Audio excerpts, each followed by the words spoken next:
नमस्कार, स्वागत है आपका हमारे यूट्यूब चैनल में।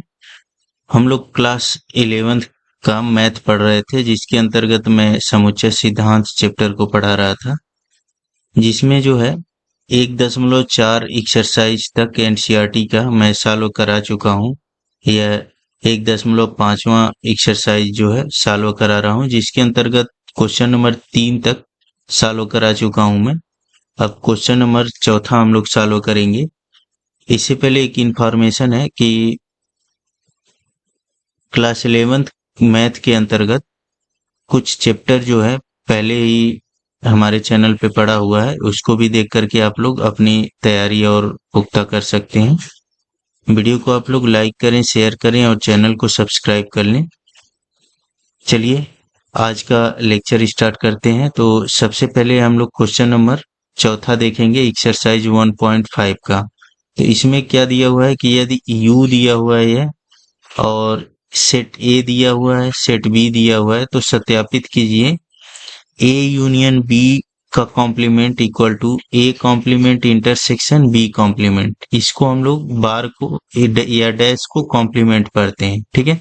यह यूनियन का साइन है या इंटरसेक्शन का है। और यह कौन सा थ्योरम है? तो यह डी मॉर्गन थ्योरम है, याद रखिएगा आप लोग। यह भी डी मॉर्गन थ्योरम का दूसरा पार्ट है।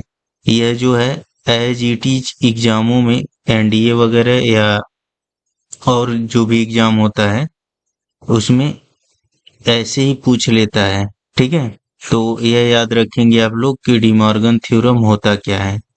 तो अब हम लोग इसको प्रूव करेंगे, तो उसके लिए हमने क्या किया, लेफ्ट हैंड साइड ले लिया। लेफ्ट हैंड साइड क्या है? ए यूनियन बी बार या डैश, ठीक है। तो सबसे पहले हम लोग ए यूनियन बी निकाल लें। यहाँ ए यूनियन बी क्या होगा? तो ए यूनियन बी में ए के भी एलिमेंट होंगे और बी के भी एलिमेंट होंगे। तो ए के एलिमेंट ले लिए हम 2 4 6 8 और बी के एलिमेंट क्या है? 2 3 5 7। तो 2 तो पहले हमने लिख चुका है, तो उसको नहीं लिखेंगे, 3 लिख लेंगे, 5 लिख लेंगे, 7 लिख लेंगे।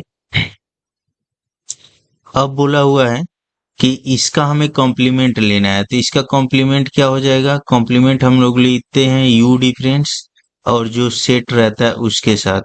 मतलब u में से हम लोग क्या करेंगे, a यूनियन b को डिफरेंस ले लेंगे। यहाँ से क्या हो जाएगा, u difference a union b।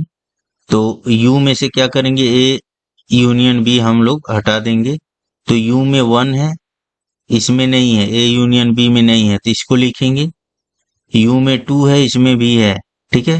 3 इसमें भी है, 4 5 6 7 8 तक है, 9 नहीं है, ठीक है। तो यहाँ पे लिख लेंगे हम लोग 9।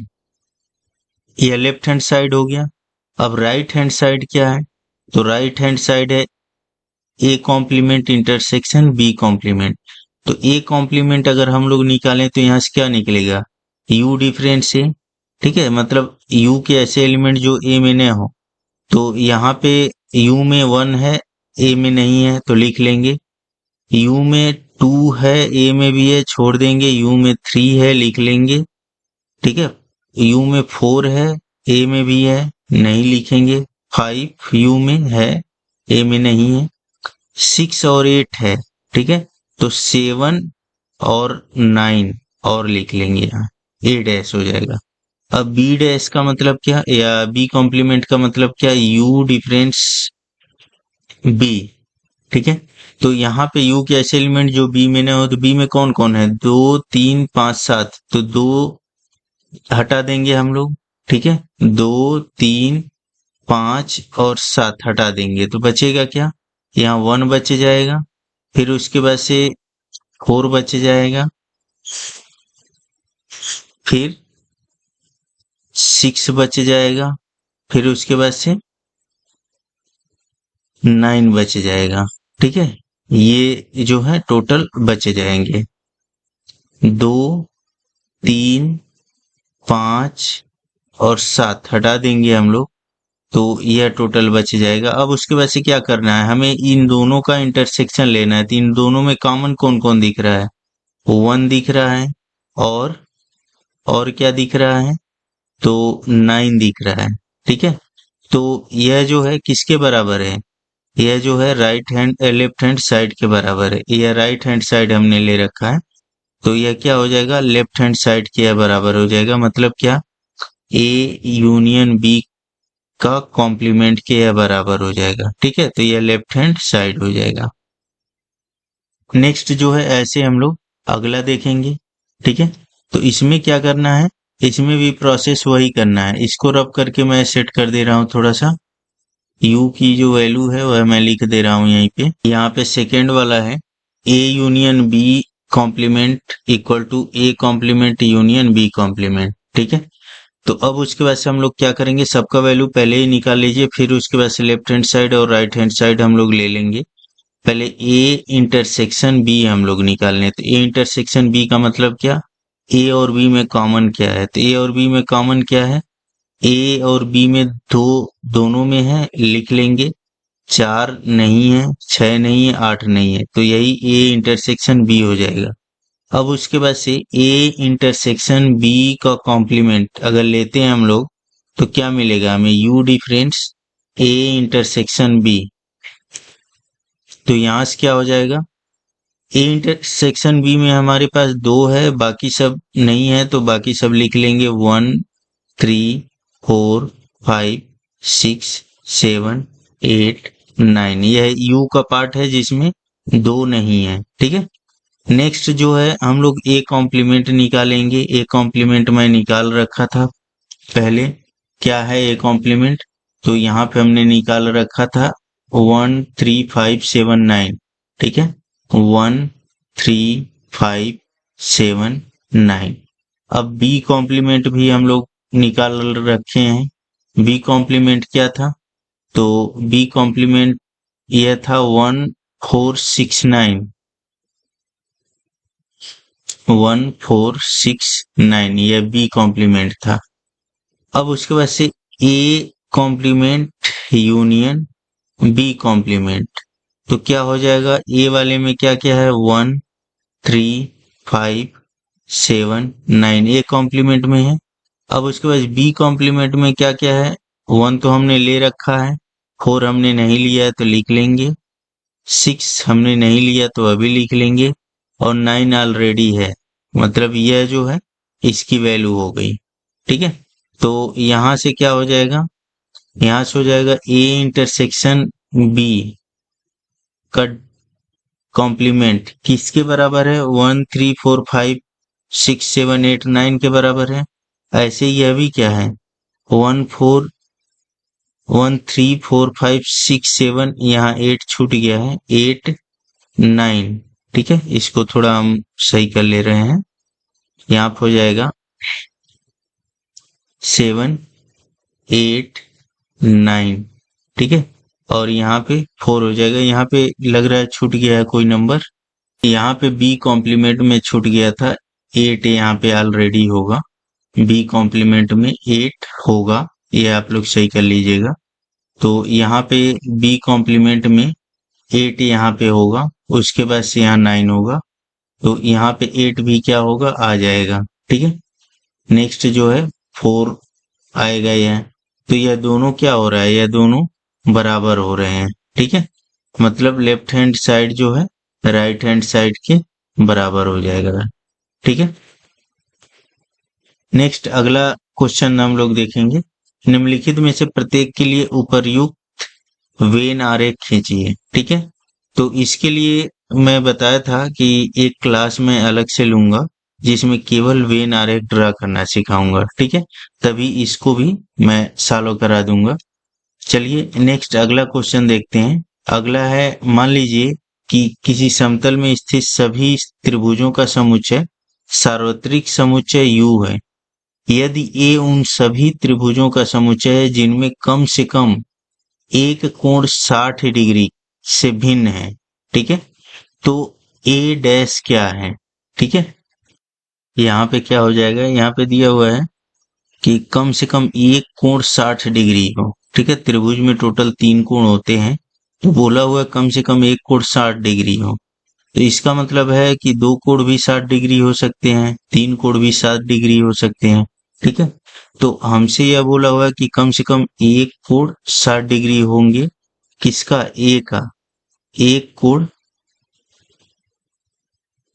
60 डिग्री हो। ठीक है। ए जो है क्या बोला? ए उन सभी त्रिभुजों का समुच्चय है जिनमें कम से कम क्या हो? एक कोण 60 डिग्री से भिन्न है बोला हुआ है। एक कोण 60 डिग्री से भिन्न हो। ठीक है।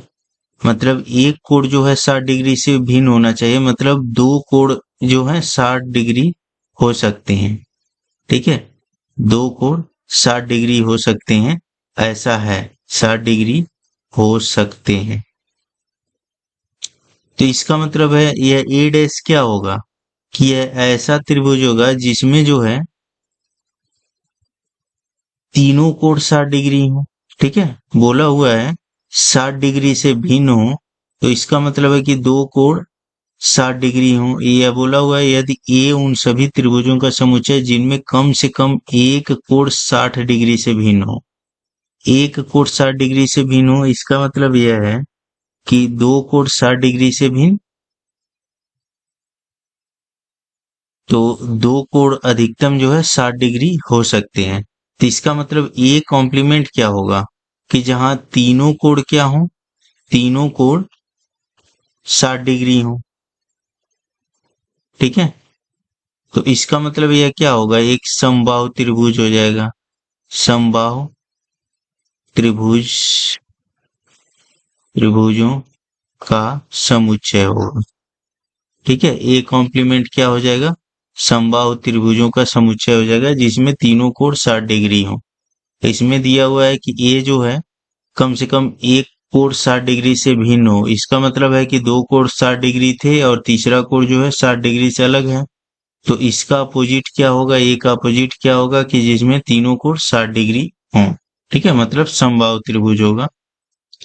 अगला क्वेश्चन है, निम्नलिखित कथनों को सत्य बनाने के लिए रिक्त स्थानों को भरिए। ठीक है। तो यहाँ पे क्या क्या दिया हुआ है? अगला क्वेश्चन, निम्नलिखित कथनों को सत्य बनाने के लिए रिक्त स्थान को भरिए, यह बोला हुआ है। तो इसमें क्या करेंगे हम लोग? यहाँ पे देखिए ए यूनियन ए डैश है, मतलब ए कॉम्प्लीमेंट है। ए कॉम्प्लीमेंट का मतलब क्या होगा? यू में से ए को निकाल दिया हमने, तो यू का ऐसा पार्ट जो ए में न हो, मतलब यू से हमने ए को हटा दिया। और फिर उसके बाद से क्या कर रहा हूं मैं? यहाँ पे ए यूनियन ए कॉम्प्लीमेंट, मतलब यू में से हमने ए को हटा दिया। ठीक है। अब उसके बाद से क्या किया हूं मैं? फिर यू में जो है ए को हमने ऐड कर दिया है। ठीक है। यहाँ से यू में से ए को हमने हटा दिया। फिर उसके बाद से उसमें क्या किया हमने? यू में ए को ले लिया, तो यह किसके बराबर होगा? तो यह जो है यूनियन के बराबर हो जाएगा। ठीक है। यू के ही बराबर होगा। पहले हमने क्या किया था? ए कॉम्प्लीमेंट का मतलब यू में से ए को हटा दिया, और फिर इसी को ए कॉम्प्लीमेंट के साथ ए को हमने क्या किया? फिर ऐड कर लिया, तो क्या हमें मिल जाएगा? टोटल यू के ही बराबर मिल जाएगा ये। नेक्स्ट है फाई कॉम्प्लीमेंट। फाई कॉम्प्लीमेंट का मतलब क्या? यू डिफरेंस फाई, मतलब यहाँ पे केवल यू मिल जाएगा, और इसका इंटरसेक्शन किसके साथ लेना है? इसका इंटरसेक्शन लेना है, फाई कॉम्प्लीमेंट का इंटरसेक्शन लेना है ए के साथ। ठीक है। मतलब इनडायरेक्टली यह क्या हो जाता है? यह हो जाता है यू का इंटरसेक्शन लेना है ए के साथ। तो यू का ए के साथ लेंगे हम लोग इंटरसेक्शन, तो यू के ऐसे एलिमेंट जो ए में हो, मतलब यह ए के ही बराबर मिल जाएगा। नेक्स्ट है A intersection A complement. A complement का मतलब मैं बताया था, यू के ऐसे एलिमेंट जो ए में न हो और इनका अगर ए के साथ इंटरसेक्शन लेते हैं तो क्या मिलेगा? हमें 5 मिलेगा। नेक्स्ट जो है यू कॉम्प्लीमेंट। यू कॉम्प्लीमेंट का मतलब क्या है? यू डिफरेंस सी, मतलब यह भी 5 हो जाएगा। और 5 का अगर ए के साथ हम लोग इंटरसेक्शन लेते हैं तो यह भी क्या होगा? 5 ही होगा। ठीक है। तो ऐसे करके इसको हम लोग सॉल्व कर लेंगे। नेक्स्ट जो है, अब हम लोग वेन डायग्राम पढ़ेंगे। वेन डायग्राम किस तरह से बनाना है। तो हम लोग थोड़ा सा इसके बारे में डिस्कस किए थे। इसमें यूनिवर्सल सेट जो होता है, ठीक है, सार्वत्रिक जो समुच्चय होता है, उसको एक आयत से डिनोट करते हैं, आयत से। और अन्य सेट को किससे डिनोट करते हैं? एक वृत्त से। अन्य सेट को हम लोग किससे डिनोट करते हैं? एक वृत्त से। किसके अंदर? इस आयत के अंदर। ठीक है। अब एक एक करके ऑपरेशंस को हम लोग देखेंगे। पहला ऑपरेशंस था यूनियन का, ए यूनियन बी। ठीक है, जहां ए यू कोई क्या है? यूनिवर्सल सेट है, यूनिवर्सल सेट। और ए और बी कोई अन्य सेट है, ज्वाइंट सेट बोल सकते हैं हम लोग, ज्वाइंट सेट है। ठीक है, ज्वाइंट सेट का मतलब क्या है? जिनमें कुछ न कुछ पार्ट कॉमन है। ठीक है, तो ए यूनियन बी अगर हमें दिखाना हो तो वह कैसे दिखाएंगे? यहाँ पे एक आयत दिखा लेंगे हम लोग। यह क्या हो जाएगा? यह यू हो जाएगा, और यह ए हो गया, फिर यह बी हो गया। ठीक है, यह ए हो गया सेट, यह बी हो गया। तो ए यूनियन बी का मतलब क्या? यह जो शेडेड रीजन है, यह जो है ए यूनियन बी का पार्ट होगा। ठीक है, अब ए इंटरसेक्शन बी अगर हमें दिखाना हो तो यहाँ पे क्या हो जाएगा?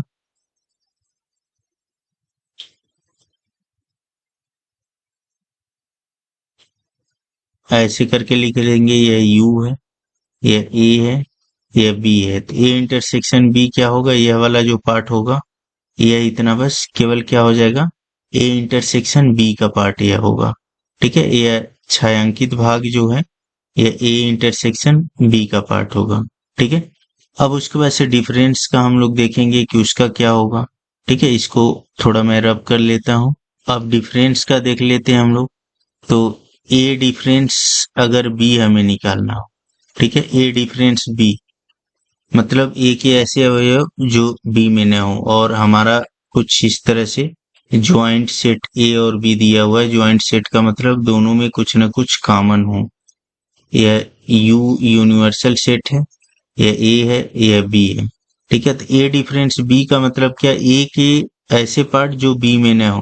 तो ए का कौन सा पार्ट? यह वाला पार्ट जो है बी में है, यह वाला पार्ट। तो इसको छोड़ करके यह वाला पार्ट ए डिफरेंस बी हो जाएगा।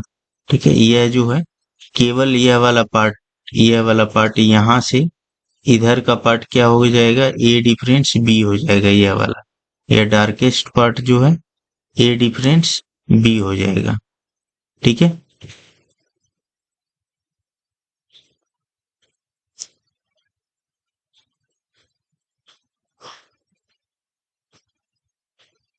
अब उसके बाद से अगर यहीं पे बी डिफरेंस ए निकालना हो तो इसका मतलब क्या होगा? ऐसे करके हम लोग बना लेंगे इसको, ए बी। ठीक है, तो यहाँ पे बी डिफरेंस ए है, तो ए बी मतलब बी में से ए के पार्ट को हटा देना है। तो यह बी है, इसमें से यह ए का पार्ट क्या होगा? हट जाएगा, तो बचेगा क्या? यही वाला पार्ट बच जाएगा। यह जो है क्या शो करेगा? यह पार्ट जो शो करेगा बी डिफरेंस ए, और यह पार्ट क्या शो कर रहा था? ए डिफरेंस बी। ठीक है, नेक्स्ट जो है हम लोग देखते हैं कॉम्प्लीमेंट का। तो अगर ए कॉम्प्लीमेंट बोले तो ए कॉम्प्लीमेंट का मतलब क्या होगा? हमने क्या लिया? यह ए और बी ले लिया। ठीक है, यहाँ पे यह हमारा ए है सेट, यह बी है, यह यू है। तो ए कॉम्प्लीमेंट का मतलब होता है यू डिफरेंस ए। यू में से ए को हटा देंगे। ठीक है, मतलब ए को ही हटाएंगे बस। यह ए को छोड़ करके बाकी सब इसके अंतर्गत आएगा। यह सब जो है ए को छोड़ करके बाकी सब इसके अंतर्गत ऐसे करके आ जाएगा। ठीक है, ये ए को छोड़ देना है, यू के ऐसे एलिमेंट जो ए में न हो। ऐसे ही अगर बी कॉम्प्लीमेंट या पूछे तो यू डिफरेंस बी हम लोग लिखेंगे, यू डिफरेंस बी। इसका मतलब यह है कि बी के पार्ट को हमें क्या करना है? छोड़ देना है, और बाकी सब क्या करना है? ले लेना है। यहाँ से बी के पार्ट को बस हम लोग छोड़ेंगे। ठीक है, यू के ऐसे एलिमेंट जो बी में न हो, तो बी को क्या करना है, छोड़ करके बाकी सब ले लेना है। ठीक है, यह जो छायांकित भाग है वह क्या होगा, बी कॉम्प्लीमेंट होगा। यह जो छायांकित भाग है वह क्या होगा, ए कॉम्प्लीमेंट होगा। ठीक है, उसके बाद से अगर हम लोग देखें ए यूनियन बी का कॉम्प्लीमेंट, ठीक है, ए यूनियन बी का कॉम्प्लीमेंट, तो ए यूनियन बी सबसे पहले देखेंगे हम लोग होता क्या है। तो ऐसे अगर हम लोग कर लिए, मैं अभी अभी डिस्कस किया हूँ, ए यूनियन बी में क्या आता है, ए और बी के टोटल पार्ट आते हैं। यह जो है ए यूनियन बी का पार्ट हो गया। ठीक है, यह जो है ए यूनियन बी का पार्ट हो गया। जबकि इसका मतलब क्या होता है, U difference A union B. ठीक है, किसका मतलब, ए यूनियन बी के कॉम्प्लीमेंट का। ठीक है, मतलब यू के ऐसे पार्ट जो ए यूनियन बी में न हो, मतलब यू में से ए यूनियन बी हम लोग क्या करेंगे, हटा देंगे।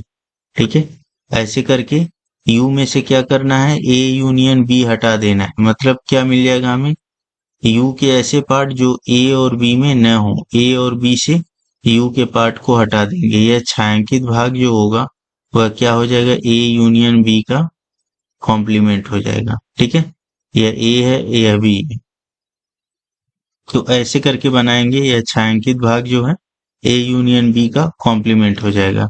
नेक्स्ट जो है ए इंटरसेक्शन बी का अगर कॉम्प्लीमेंट हम लोग निकालें तो वह क्या होगा, तो यहां से लिख लेंगे हम लोग, यह ए सेट है, यह बी सेट है। तो ए इंटरसेक्शन बी कौन सा होता है, यह वाला होता है।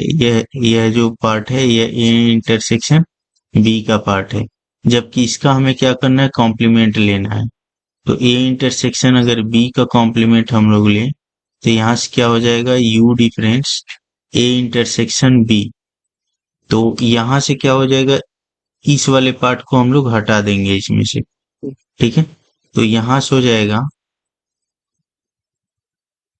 यह सेट ए है, यह सेट बी है, यह सेट ए और यह सेट बी। तो ए इंटरसेक्शन बी का पार्ट छोड़ देना है, बाकी सब क्या होगा, हमारे आंसर में शामिल होगा। ए इंटरसेक्शन बी के पार्ट को हम छोड़ देंगे ऐसे करके। छायांकित भाग जो है हमारे आंसर पार्ट में होगा।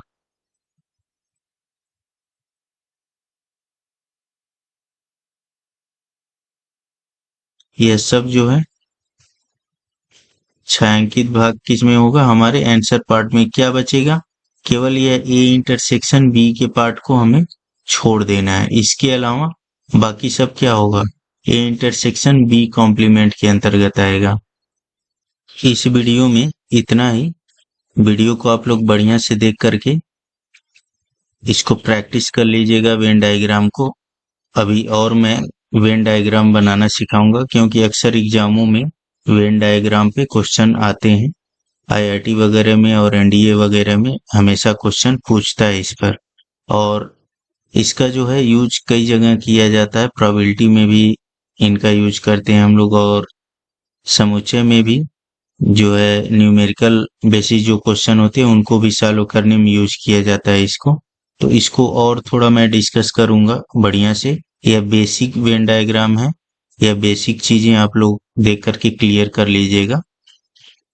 इस चैनल पर और भी चैप्टर क्लास 11th के पढ़े हुए हैं, उसको आप लोग देख करके अपनी तैयारी को और स्ट्रांग बनाइए। वीडियो को आप लोग लाइक और शेयर करें, चैनल को सब्सक्राइब कर लें। धन्यवाद।